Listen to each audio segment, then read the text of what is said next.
Hello everyone and welcome back to the channel.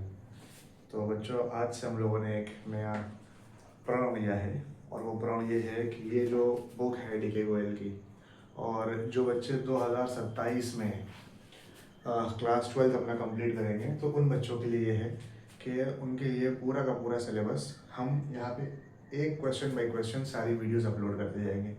कुछ छोटे questions होंगे तो उनकी 2-3 क्वेश्चंस की मर्ज करके एक में वीडियो डाल देंगे। जो लेंदी क्वेश्चंस होंगे उनको एक क्वेश्चन एक वीडियो में डालेंगे, और इस तरीके से हम आपको सारे के सारे क्लास 12 के क्वेश्चंस यहाँ पे अपने आप से करके दिखा देंगे, और आप लोग के पास सारे सोल्यूशन रहेंगे। तो आप लोग के लिए भी आसानी होगी कि जब आप खुद से प्रैक्टिस कर रहे हो और उस टाइम प्रैक्टिस के बीच में अगर आपको कुछ ना समझ में आए तो आप इस क्वेश्चन पे यूट्यूब पे आके रेफरेंस से देख सकते हो। सारे के सारे क्वेश्चंस फ्री में यूट्यूब पे अवेलेबल रहेंगे। 2027 में आईएससी बोर्ड से जो बच्चे भी करने जा रहे हैं उनके लिए 2027 में बोर्ड के एग्जाम के लिए यहाँ पे सारे के सारे हम लोग क्वेश्चंस करने जा रहे हैं डी.के. गोयल के कंप्लीट बुक के जितने भी क्वेश्चंस हैं। एडिशनल क्वेश्चंस नहीं करेंगे, नहीं तो बहुत लंबी हो जाएगी, बहुत ज़्यादा क्वेश्चंस हो जाएंगे और उतना पॉसिबल नहीं होगा हर एक वीडियो की बना के यहाँ पे वीडियो अपलोड करना, हर एक क्वेश्चन की वीडियो बना के। तो जितने क्वेश्चंस बुक के अंदर है हम लोग उतने क्वेश्चन नंबर तक हर एक चैप्टर के लगाएंगे। उसके अलावा एज ऑलवेज अगर कोई भी दिक्कत आती है, कोई डाउट है, कोई क्वेश्चन ना मिले, तो आप या कमेंट सेक्शन में पूछ सकते हो या डिस्क्रिप्शन में हमने अपना मोबाइल नंबर, व्हाट्सएप नंबर दे रखा है, उसके थ्रू भी पूछ सकते हैं। ठीक है, कोई भी दिक्कत, कोई भी क्वेरी है, मैं आपके लिए यहाँ हमेशा अवेलेबल रहूँगा। चलिए भाई, तो स्टार्ट करते हैं। अब हम लोगों ने आज फंडामेंटल चैप्टर खोला है क्योंकि हम सबको पता है कि वॉल्यूम 1 हम लोग डी.के. गोयल के हिसाब से क्वेश्चंस लगाएंगे, ये बात भी ध्यान रखिएगा। टी.एस. ग्रेवाल की सीरीज में नहीं बना रहा हूँ, मोस्टली स्कूल्स में डी.के. गोयल चल रही होती है, तो डी.के. गोयल के हिसाब से हम लोग यहाँ पे सारे के सारे क्वेश्चंस 1 बाय 1 करेंगे। ठीक है, चलिए। तो आज हम लोग सबसे पहले फंडामेंटल चैप्टर जो होता है उसके अंदर स्टार्ट करेंगे क्वेश्चन। इससे पहले समझ लेते हैं कि हमारे क्लास 12 के सिलेबस में है क्या। देखिए, क्लास 12 के सिलेबस में जो वॉल्यूम 1 है, आपकी पार्ट 1 है, ये पूरी पार्टनरशिप से रिलेटेड है। 5 चैप्टर हैं आपके। सबसे पहले तो फंडामेंटल की जो बेसिक प्रिंसिपल्स हैं पार्टनरशिप के अंदर, बेसिक रूल्स जो बनाए गए हैं उन सबसे रिलेटेड, उनकी एडजस्टमेंट क्या है, वो सारी बातें फर्स्ट चैप्टर में आएंगी। सेकेंड चैप्टर में आपका admission of a new partner आएगा। अगर कोई नया पार्टनर एडमिट करता है तो उस टाइम पे क्या कंडीशंस होंगी। थर्ड चैप्टर में आपका रिटायरमेंट आएगा और डेथ आएगा, कि अगर कोई रिटायर हो रहा है या अगर कोई नया या कोई पार्टनर की डेथ हो रही है तो उससे रिलेटेड चीज़ें कवर होंगी। फोर्थ चैप्टर आपका हो जाएगा, फिर फिफ्थ चैप्टर में आपका डेथ आएगा। ठीक है, ये सारे चैप्टर्स इसके अंदर हैं। चलिए, तो जैसे जैसे मैं सारे कॉन्सेप्ट पहले एक्सप्लेन नहीं करूँगा, स्मार्ट बोर्ड अभी अवेलेबल है नहीं। अगर व्यूज़ अच्छा है तो जल्द से जल्द यहाँ पे स्मार्ट बोर्ड भी लग जाएगा, फिर और आसानी हो जाएगी। तो हम लोग सारे कॉन्सेप्ट को पहले एक्सप्लेन नहीं करेंगे, हम लोग एक एक क्वेश्चन उठाएंगे, उस क्वेश्चन के बीच में जो कॉन्सेप्ट आता जाएगा वो कॉन्सेप्ट मैं आपको बताता जाऊंगा। तो हम लोगों ने क्वेश्चन अभी तक स्टार्ट नहीं करा और बातें कुछ ज़्यादा हो गई आज, क्योंकि ये फर्स्ट वीडियो है क्लास 12 के लिए। 2027 में जो बच्चे पेपर देने जा रहे हैं उनके लिए, 2026-2027 वाले बच्चों के लिए। तो हम लोग स्टार्ट करते हैं। क्वेश्चन नंबर 1 जो हम लोग का बुक में दिया है वो है एक्स और वाई पार्टनरशिप में। एक्स एंड वाई की पार्टनरशिप है, इससे रिलेटेड क्वेश्चन है। कुछ कंडीशंस दी हुई हैं जो पार्टनरशिप के अंदर आती हैं, जैसे कि पहला पॉइंट लिखा है कि इनके पास कोई पार्टनरशिप डीड नहीं है। पार्टनर्स के बीच में एक एग्रीमेंट होता है, उस एग्रीमेंट को हम लोग क्या बोलते हैं, डीड बोलते हैं। क्लास 9 से आप लोग पढ़ते आ रहे हैं, पार्टनरशिप के बीच में, पार्टनर्स के बीच में एक एग्रीमेंट होता है, उस एग्रीमेंट को हम लोग डीड बोलते हैं। लेकिन कभी कभी आपस में दोस्त थे या भाई थे या कुछ इस तरीके की बात थी जिसकी वजह से इन लोगों ने कोई डीड या फिर आप इसको एग्रीमेंट बोल सकते हो, कोई एग्रीमेंट इन लोगों ने नहीं करा। अब बाद में दिक्कतें आती हैं, जैसे कि पहली दिक्कत क्या आई, तो ए पॉइंट पे लिखा हुआ है, ए पॉइंट में क्या दिक्कत आई, एक्स हैज इन्वेस्टेड 10 लाख रुपए and Y only 5 lakh. X जो था उसने इन्वेस्ट करा 10 लाख रुपए, वाई ने इन्वेस्ट करा 5 लाख रुपए। इतने इतने पैसे लगा के इन लोगों ने बिजनेस स्टार्ट करा। अब एक्स चाह रहे हैं कि उनको इंटरेस्ट ऑन कैपिटल 8% मिले। अब बच्चों, इंटरेस्ट ऑन कैपिटल क्या होता है, तो देखिए, अगर हमने अपने बिजनेस में पैसे इन्वेस्ट करे तो हमने मतलब कैपिटल इन्वेस्ट करा, तो अगर हम कैपिटल इन्वेस्ट करते हैं तो हम चाहते हैं कि उस कैपिटल के ऊपर मुझे इंटरेस्ट मिले।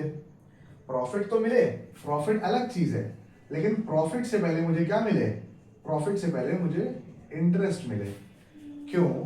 फॉर एग्जाम्पल, अगर मैंने 10 लाख रुपए लगाए और अगर ये 10 लाख रुपए मैं अपने बिजनेस में ना लगाता, अगर अपने बिजनेस में ना लगाता, मेरा कोई और बिजनेस होता, तो 10 लाख रुपए मैं कहीं पे इन्वेस्ट करता, और अगर ये 10 लाख रुपए मैं कहीं इन्वेस्ट करता तो मुझे उसके ऊपर कुछ मैं एफडी में डालता, तो उसमें कुछ ना कुछ क्या होता, मुझे इंटरेस्ट मिलता। तो हम अपनी कैपिटल से ये अज्यूम करते हैं कि भाई हमें हमारी कैपिटल के ऊपर कुछ ना कुछ थोड़ा बहुत इंटरेस्ट मिले, ठीक है। तो इंटरेस्ट के अलावा अपना बिजनेस क्यों करते हैं, क्योंकि इंटरेस्ट के बराबर का जो अमाउंट है वो तो मिले, बट अपना बिजनेस करेंगे तो प्रॉफिट भी होगा साथ में, तो प्रॉफिट एक्सपेक्ट करते हैं इंटरेस्ट के अलावा, ठीक है। चलिए, तो अगर पार्टनरशिप डीड नहीं है उस कंडीशन में कोई इंसान कितना भी चाहे कि उसको इंटरेस्ट के बिहाफ पे या इंटरेस्ट के नाम पे पैसा मिले, बट उनको कोई पैसा नहीं मिलेगा इंटरेस्ट के नाम पे। जो प्रॉफिट होगा बिजनेस में वो प्रॉफिट वो लोग बांटेंगे आपस में, लेकिन इंटरेस्ट के नाम पे कोई पैसा नहीं मिलेगा। तो ये चाह रहे हैं एक्स कि उनको 8% इंटरेस्ट ऑन कैपिटल मिले, बट क्या ऐसा होगा? No interest on capital will be given. ये हो जाएगा आंसर। आंसर क्या हो जाएगा? नीचे दिया भी है, हालांकि फिर भी मैं एक्सप्लेन कर रहा हूँ because we have to go question by question in this series. तो इसका आंसर हो जाएगा कि नहीं, they will not get any interest on capital because they are not having any partnership deed. Alright, so this is the solution of the first point. Alright, now moving ahead to the second point. Hope first point you all have got. B वाले question में बोला गया है x spend twice the time that Y devotes to the business. मतलब X जो time दे रहा है बिजनेस को, सपोज 12 घंटे काम कर रहा है, तो वाई 6 घंटे काम कर रहा है और एक्स उसका ट्वाइस द टाइम, दुगना टाइम दे रहा है। तो उसके बदले क्या एक्सपेक्ट कर रहे हैं? He wants a salary of 10,000 per month for the extra time spend by him. तो जो उसने एक्स्ट्रा टाइम स्पेंड करा वो उसके लिए कह रहा है कि तुम तो दुकान पे नहीं बैठ रहे थे, मैं अकेले बैठ रहा था, तो ऐसा करो, मुझे इस जितने टाइम में एक्स्ट्रा बैठ रहा हूँ उसके बदले मुझे 10,000 रुपये महीना सैलरी देना शुरू करो। तो क्या ऐसा होगा? अगर पार्टनरशिप डीड नहीं है, कोई इंटरेस्ट नहीं मिलेगा, कोई सैलरी नहीं मिलेगा। No salary would be given, no salary would be given, कोई सैलरी नहीं मिलेगी। ठीक है भाई, ये सेकंड पॉइंट हो गया, क्योंकि पार्टनरशिप डीड में ऐसा कुछ नहीं लिखा हुआ है। सी पॉइंट पे आते हैं, देखते हैं सी वाला क्वेश्चन क्या बोल रहा है। ऑलराइट, सी क्वेश्चन कह रहा है X want to introduce his son Rajesh into the business for 25% share to be given out of his profit of his share of profit, Y objects it. ठीक है, कह रहे हैं एक्स चाहते हैं कि उनके बेटे राजेश को भी बिजनेस में इन्वॉल्व करें और 25% उसको उनमें से प्रॉफिट दें। वाई को ऑब्जेक्शन है, वाई नहीं चाहता है। तो बिल्कुल सही बात है। इसमें क्या हो जाएगा कि अगर पार्टनरशिप के अंदर कोई पार्टनर, एक पार्टनर या एक से ज्यादा पार्टनर ना चाहें, कोई भी एक इंसान किसी और इंसान को, चाहे वो उसका बेटा ही क्यों ना हो, वाइफ ही क्यों ना हो, किसी को भी इन्वॉल्व नहीं कर सकते। तो यहाँ पे आंसर क्या हो जाएगा कि वो उसको अगर इन्वॉल्व नहीं करना चाह रहा है तो X son can not be admitted. सही बात लिखी है कि एक्स का बेटा can not be admitted, can not be admitted, उसको वो एडमिट नहीं कर सकते। इफ वाई रिजेक्ट, अगर वाई रिजेक्ट कर रहा है या वाई ऑब्जेक्ट कर रहा है, अगर वाई ऑब्जेक्ट कर रहा है तो वो उसको एक्सेप्ट नहीं कर सकते। ठीक है, डी वाले पॉइंट में लिखा है X has advance a loan of 2 lakh to the firm, he claim interest at the rate 9%। देखिए, लोन की कंडीशन थोड़ी अलग होती है। हम इंटरेस्ट ऑन कैपिटल नहीं देंगे, समझ में आता है, लेकिन अगर किसी ने लोन दे रखा है, किसी ने अगर क्या दे रखा है, लोन दे रखा है, तो लोन की कंडीशन ये होती है कि भाई अगर लोन कोई पार्टनर ना देता अपनी पार्टनरशिप फर्म को, तो किसी बाहर वाले से लोन लेते, हमें उसके ऊपर इंटरेस्ट देना पड़ता। तो पार्टनरशिप एक्ट जरूर लागू होगा। अगर पार्टनर्स ने आपस में पार्टनरशिप डीड नहीं बनाई, इसका मतलब ये नहीं कि पार्टनरशिप एक्ट के क्लॉजेस लागू नहीं होंगे। पार्टनरशिप एक्ट अलग चीज है और पार्टनरशिप डीड अलग चीज है। डीड का मतलब एग्रीमेंट उन्होंने नहीं करा, बट अगर पार्टनरशिप में, तो पार्टनरशिप एक्ट लागू होगा। और पार्टनरशिप एक्ट ये कहता है कि अगर किसी पार्टनर ने या आउटसाइडर ने लोन दिया है, तो और अगर रेट ऑफ इंटरेस्ट पहले से डिसाइड नहीं करा है कि कितने रेट ऑफ इंटरेस्ट पे उसको हमें इंटरेस्ट के ऊपर, लोन के ऊपर इंटरेस्ट वापस देना है, तो हम उसको 6% इंटरेस्ट ऑन लोन प्रोवाइड करेंगे। यहाँ पे जैसे देखा जाए कि अगर एक्स ने 2 लाख दिया है और एक्स बोल रहे मुझे 9% चाहिए, तो इसका मतलब ये नहीं कि वो जितना बोलेंगे उनको उतना दे देंगे, 9% नहीं मिलेगा। लेकिन हाँ, ऐसा नहीं कि उनको कुछ भी इंटरेस्ट नहीं मिलेगा। किसी ने अगर लोन दिया है तो उसको हम उसके लोन के ऊपर 6% इंटरेस्ट प्रोवाइड करेंगे। ठीक है, ये होगा इसका आंसर। ये क्वेश्चन था आपका डी वाला। ठीक है, ये डी क्वेश्चन था। और ई क्वेश्चन क्या बोल रहा है? ई क्वेश्चन में बोला है x withdraw 10,000 per month from the firm for his personal use, X claim that interest on drawing 12% per annum be charge from Y. देखिए, बोल रहे हैं वाई ने क्या करा, वाई ने हर महीने 10,000 रुपए विड्रॉ करा, भाई बिजनेस से पैसे लगाए, गले से पैसे भी निकाल रहे हैं अपने यूज के लिए, 10,000 रुपये उसने विड्रॉ करा हर साल, निकाला अपने पर्सनल यूज के लिए। तो एक्स बोल रहा है इसने पहले पैसे निकाला, मैंने कोई पैसे नहीं निकाला, तो इससे इंटरेस्ट ऑन ड्राइंग लिया जाए। क्या लिया जाए भाई? इंटरेस्ट ऑन ड्राइंग्स लिया जाए।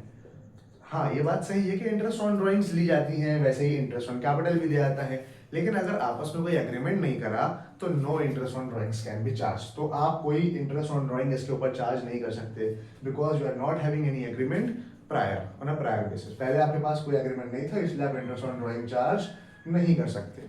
तो यहाँ पे अभी 5 छोटी छोटी कंडीशंस आई हैं। क्वेश्चन नंबर 1 के अंदर हम लोगों ने 3 4 5 बातें समझ लिया। पहली बात ये समझा कि इंटरेस्ट ऑन कैपिटल हम नहीं दे सकते अगर पार्टनरशिप डीड में मेंशन नहीं है। सैलरी हम नहीं दे सकते अगर पार्टनरशिप डीड में मेंशन नहीं है। किसी और नए पार्टनर को हम इन्वॉल्व नहीं कर सकते अगर हमारे जो पहले के पार्टनर्स है वो ना चाहे तो। उसके बाद अगर किसी ने लोन दिया है तो हमें लोन के ऊपर 6% इंटरेस्ट देना ही पड़ेगा। अगर पहले से डिसाइडेड है कोई और एग्रीमेंट के बेसिस पे तो अलग बात है, नहीं डिसाइडेड है तो कोई बात नहीं, फिर हमें इंटरेस्ट ऑन लोन 6% देना होगा। लेकिन इंटरेस्ट ऑन ड्राइंग्स हम चार्ज नहीं कर सकते, जैसे हम इंटरेस्ट ऑन कैपिटल नहीं दे सकते। तो उम्मीद करते हैं यहाँ तक आपको बात समझ में आई होगी। पार्टनरशिप डीड और एग्रीमेंट और एक्ट के अंदर की जो 5 बातें हैं, ये 5 बातें समझ में आई होंगी। जैसे जैसे क्वेश्चन में आगे बातें आती जाएंगी हम लोग उनको डिस्कस करते जाएंगे। मिलते हैं नेक्स्ट वीडियो में, तब तक के लिए धन्यवाद।